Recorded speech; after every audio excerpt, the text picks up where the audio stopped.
Welcome to In the Hot Seat with the Tenney Group. I'm Spencer Tenney. It's good to be with you. What in the heck's going on with passenger transportation right now? Well, with us is the host and founder of the Future of Transportation podcast and also the president at DPV Transportation. Please welcome Daniel Perez. Daniel, welcome to the Hot Seat. Thank you, Spencer. Thank you for having me on your show. All right. Now, before we heat things up a little bit, why don't you just take 30 seconds or so? Tell us about DPV. Sure. So DPV is a family-owned company that started about 17 years ago now. We operate in Boston, New York, Connecticut, and New Jersey. We have about almost 100 vehicles. We we primarily focus on the corporate shuttle sector as well as shuttle bus businesses, and we also have another division where we tailor it to our black car services on a global scale. So it's about 80% on the shuttle bus side and about 20% more on the limousine black car services. All right, very interesting. Well, let's jump right in there. So let me just I'm going to bounce around a little bit here, Daniel, but let's just talk about quite a roller coaster last 3 years in the passenger transportation space. Um, what are some of the lessons learned for you? Lessons learned: how you run your business on your good times. No, it's how you run your business on your bad times is how you run your business on your good times, right? So, meaning if you're operating your business fat during the good times, that's obviously it's gonna hit you during the good times. So making sure that we're staying very lean, that we are pricing these contracts very carefully to make sure that we don't lose our shirts.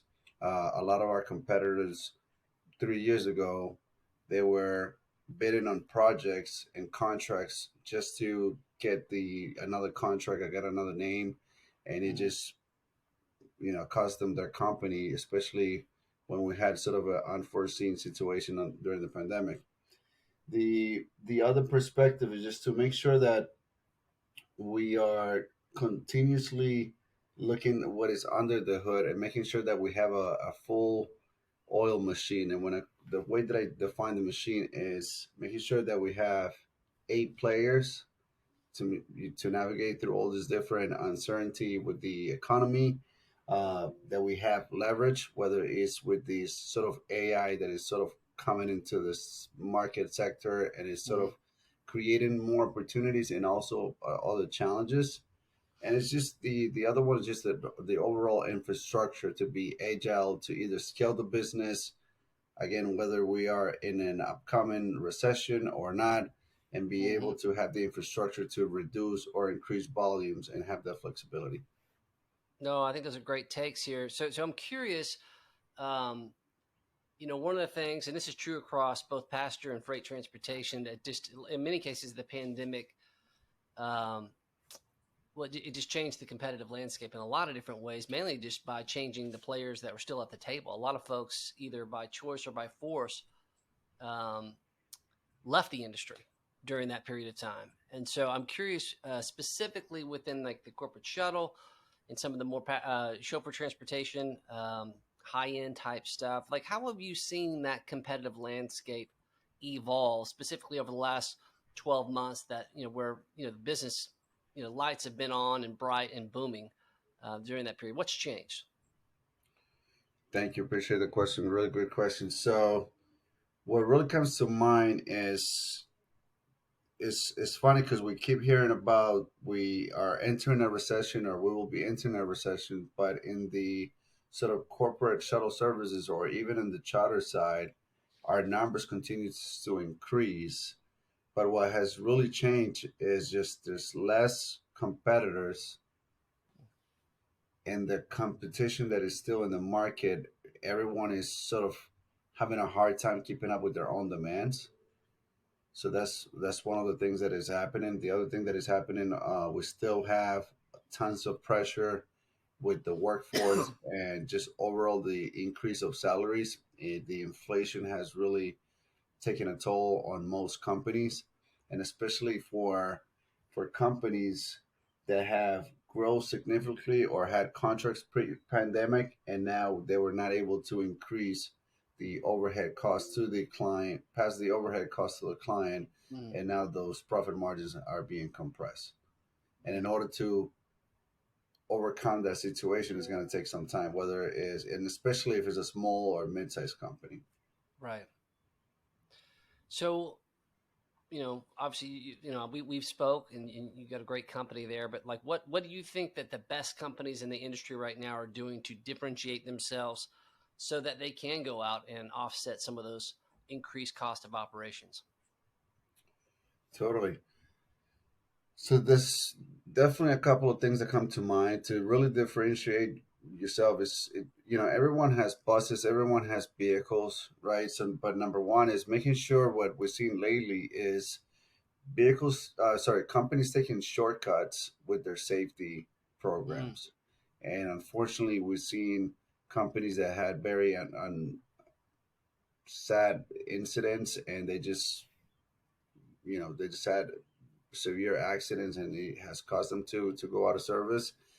And unfortunately, this is an industry that is very capital intense, human intense, and low profit margin business. And by having operators in the market space when they're taking shortcuts with their safety, puts them in jeopardy, and either creates opportunities for other folks like us that are running a well machine business. So mm-hmm, that's definitely the shortcut there to make sure that companies are not sort of conducting those behaviors. As in addition to that, you mentioned the AI. The AI has really opened a lot of doors, and it all depends how and in which sector of the organization mm, each company is are using it, especially in the transportation sector. It's sad to say, but we have a lot of dinosaurs or millenniums in this industry. mm, So when Uber came in or Lyft came in and no one really panicked about it, it's like, hey, we got a serious threat into the industry, and this could take a major toll into the industry. And no one, everyone saw the fireballs coming, but they didn't want to move, right? And mm-hmm. some got crashed and some didn't. So with this new wave of AI, whether we're using it from a safety perspective to have AI or artificial intelligence look into the patterns of safety, or being proactive with incidents or accidents that could be happening along specific routes, identifying patterns for on-time performance, or for all these different operational excellence components that we could be using within our business, right? Or from an administrative perspective, that could really accelerate things of how we do business now in comparison of how we were doing businesses 10 years from now. No, I think that's great. I mean, we kind of addressed some threats historically and presently, and some opportunities with AI. What is one trend within the industry that you're really excited about? Like, hey, this is going to be good for business. This is going to be good for us as an industry. What do you see out there that really is energizing you? What is really energizing me right now? That's a really good question. I mean, the I keep mentioning honestly is really AI is one, and really knowing how to use it because it's just so powerful. And for me, there's not in a specific sector in the transportation sector that I could say that's going to get me super excited. Right now, what is really getting me excited is how we accelerate in each department by implementing AI. So whether it's in the finance department where we're able to invoice clients at a much rapid pace, and we don't have 10 folks doing the billing, and it has been reduced by three or four, is huge. Most of our dispatch and reservations, they now have all these different AI tools that we could use within our toolbox. What is really exciting, but also has a ton of concerns, which is kind of what I speak a lot in the podcast, is autonomous vehicles, flying taxis, Mm-hmm. and that's a whole conversation, right? Because that will really create tons of challenges for a lot of the operators, and and again, everybody has a plan until you get punched in the face, and we don't want to wait until we get punched in the face, Right. just being proactively. So part of the CEO of DPV is really understanding how far is this technology and how can we actually work within this technology, because it's going to create ton of opportunities, right? Mm-hmm.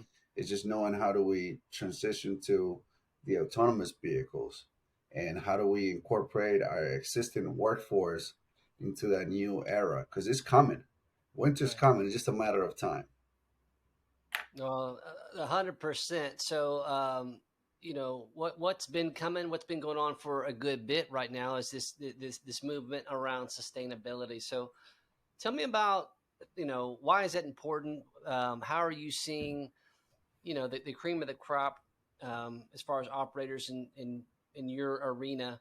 How are they implementing practices that produce greater sustainability, and why are they doing it? Sure. Appreciate the question. So, when it comes to ESG and sustainability, it comes in different flavors, and especially obviously for your specific type of clients. In the charter sector, if you are running line runs, you really don't see as much as electrical vehicles. It's just because, or in general, I would say that even though the industry is moving in that direction, there's still a lot of friction for operators to accommodate to this new either technology or wave of sustainability requirements that we get from Fortune 1000 companies or from transit agencies. And the reason is, A, the equipment is super expensive, and it's probably a 200 times more expensive than your typical bus or equipment. And Mm-hmm. when we give a price code to an existing contract that is $1 million a year versus an electrical vehicle that is $2 million a year, they go back into their bore. They can justify the expense. So Mm-hmm. my perception is that instead of running electrical vehicles, they probably find other sustainable programs within those corporations to justify the expense. At the end of the day, I'm a huge believer that we're just following the money and following what is the actual impact that each organization has. But ultimately, with the ESG initiatives, it's all about who's paying the bill. So we talk to local transit agencies, and it just boils down into pricing. Mm-hmm. Whether they own the vehicles or we own the vehicle, the price is really there's a huge friction on the price gap. As in Mm-hmm. addition to that is the infrastructure.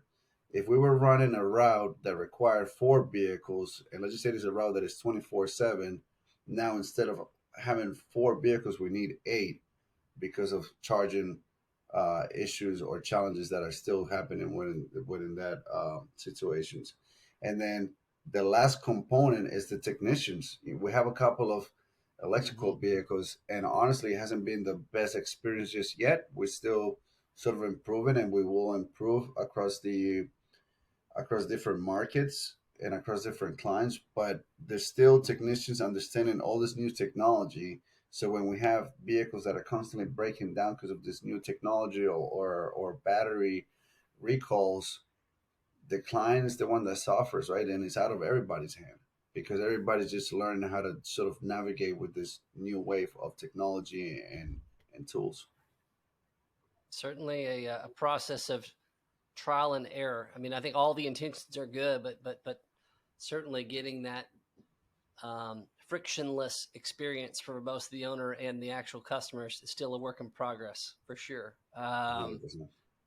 Um, Transitioning a little bit over, so we are peers in the podcast world, and I tease this on the front end, but certainly appreciate the good work that you're doing on future of transportation. So what's coming up? How can people tune in to your podcast? What are the topics that you address on that, just so that people can be aware of what you're doing over there? Sure. Thank you.